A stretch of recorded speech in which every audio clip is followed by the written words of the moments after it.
Vraiment t'asseoir dans la paix du Seigneur. Alléluia. Voilà, tu vas t'asseoir parce que vraiment, nous sommes dans la joie pour tout ce que tu es en train de faire. Et cela nous réjouit le cœur. Amen. Cela nous réjouit le cœur. Dis à ton voisin, Dieu te bénisse. Au nom de Jésus. Dieu te bénisse. Au nom puissant de Jésus. Dis à ton voisin, nous sommes au bon lieu. Nous sommes au bon lieu. Et nous sommes dans la joie. Acclamons le Seigneur.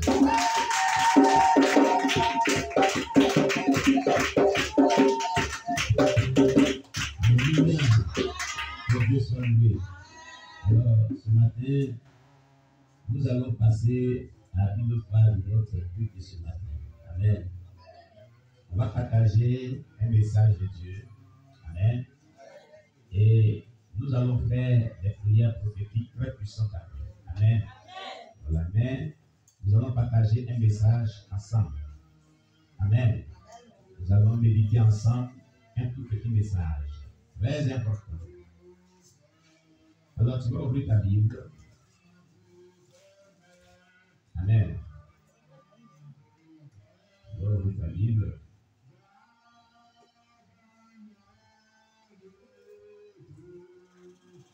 Dans le livre de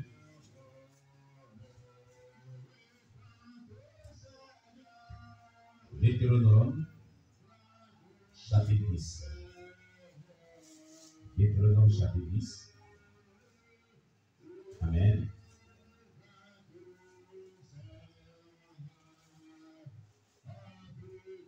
Le verset 12 à 13. Deutéronome, chapitre 10, verset 12 à 13. Amen. Alléluia. Est-ce que tout le monde est à la page? Le livre de Deutéronome, chapitre 10, verset 12 à 13. Est-ce que nous sommes tous à la page? Amen. Nous allons donc lire ce texte biblique. Dans le livre de Deutéronome, chapitre 10, verset 12 à 13, voici ce que la parole de Dieu nous déclare. Maintenant, Israël, que demande de toi l'Éternel, ton Dieu? Si ce n'est que tu craignes l'Éternel, ton Dieu, afin de marcher dans toutes ses voies. Stoppez celui qui crie beaucoup dans nos oreilles. Amen. Je reprends. Deutéronome chapitre 10, verset 12 à 13. Il est dit, dans ce passage de Deutéronome chapitre 10, verset 12 à 13, maintenant Israël, que demande de toi l'Éternel, ton Dieu? Si ce n'est que tu craignes l'Éternel, ton Dieu, afin de marcher dans toutes ses voies, d'aimer et de servir l'Éternel, ton Dieu, de tout ton cœur et de toute ton âme. Si ce n'est que tu observes les commandements de l'Éternel et ses lois que je te prescris aujourd'hui, afin que tu sois heureux. Alléluia. Voici la parole du Seigneur.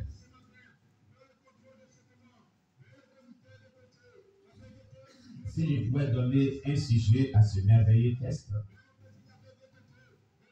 je dirais, ce que fait pour être heureux avec Dieu. Ce que fait pour être heureux avec Dieu. Alléluia. Ce que fait pour être heureux avec Dieu. Bien-aimé, en temps normal, lorsqu'on accepte Jésus-Christ, nous devons être heureux avec lui. Nous ne devons pas être tristes avec lui. Nous ne devons pas être angoissés avec lui. Nous ne devons pas être dans l'amertume avec lui.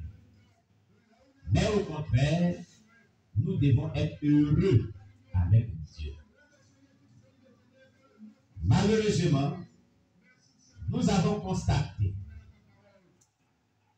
parmi tous les enfants de Dieu qu'il y a plusieurs enfants de Dieu qui ne sont pas heureux dans leur marche avec le Seigneur. Alléluia. Parce que ces enfants de Dieu connaissent l'amertume, l'angoisse, la malédiction, l'échec, la déception, des maladies incurables, des possessions démoniaques, la vie chrétienne qui n'est pas pure, l'échec, le célibat, les yeux ténébreux qui s'abattent sur la vie à tout moment. Ces enfants de Dieu ne sont pas heureux. Mais comme ils aiment le Seigneur, ils viennent néanmoins, ils fréquentent néanmoins les assemblées chrétiennes. Ils viennent néanmoins à l'église. Le cœur plein d'amertume. Le cœur plein d'angoisse. Voilà pourquoi vous avez constaté que dans certaines assemblées chrétiennes, quand on dit louange, plusieurs ne louent pas Dieu comme il se doit. Parce que la tristesse est dans leur cœur. Parce que l'amertume est dans leur cœur. Parce que le souci est dans leur cœur. Le souci, pourquoi? Le souci de pouvoir vraiment résoudre le problème qui le tracasse. La situation qui prévaut dans sa vie. Or, pourtant, Dieu a donné des principes que nous devons observer pour être heureux avec lui. Être heureux avec le Seigneur, c'est obtenir de lui ce qu'on lui demande. C'est ça qui nous rend heureux. Donc, être heureux veut dire être béni avec Dieu. Recevoir de lui sa grâce. Recevoir de lui ce que nous lui avons demandé dans la prière. C'est ce qui produit la joie. C'est ce qui produit cet état d'être heureux. Quand une personne est heureuse, c'est que cette personne a obtenu de Dieu une grâce particulière. Soit la guérison, soit la délivrance, soit le mariage, soit la bonne vie spirituelle, soit le réveil spirituel, soit ce qu'il recherchait depuis longtemps avec Dieu. Le miracle qu'il recherchait depuis longtemps avec Dieu. L'intervention divine qu'il voulait que Dieu puisse faire dans sa vie. Il a obtenu. La victoire sur les démons, la victoire sur les esprits mauvais, la victoire sur les adversaires. Il a cela, il est donc heureux. Est-ce que c'est ce que vivent certains enfants de Dieu? Alléluia. Est-ce que nous avons constaté que les enfants de Dieu ne sont pas heureux? Oui. Certains enfants de Dieu ne sont pas heureux. Par contre, d'autres sont heureux. Alors moi, je voulais poser la question. Je voulais instruire certaines personnes. Pour ceux qui ne sont pas heureux et qui voient aussi les camarades, les autres enfants de Dieu heureux, témoigner des bienfaits de Dieu, alors la bonne question qui va se poser, quel a été leur secret pour qu'ils témoignent des bienfaits de Dieu? Et moi, je n'arrive pas à témoigner des bienfaits de Dieu pour sortir de la situation dans laquelle je me trouve. C'est la question la plus importante.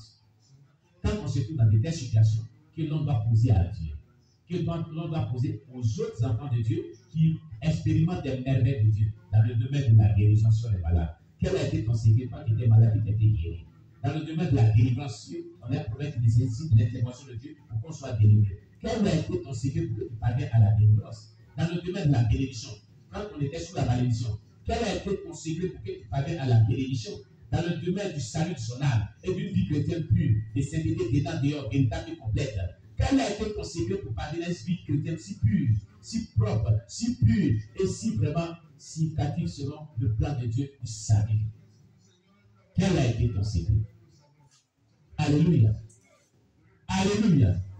Car plusieurs enfants de Dieu vivent vraiment ce qu'ils ne devaient pas vivre en temps normal.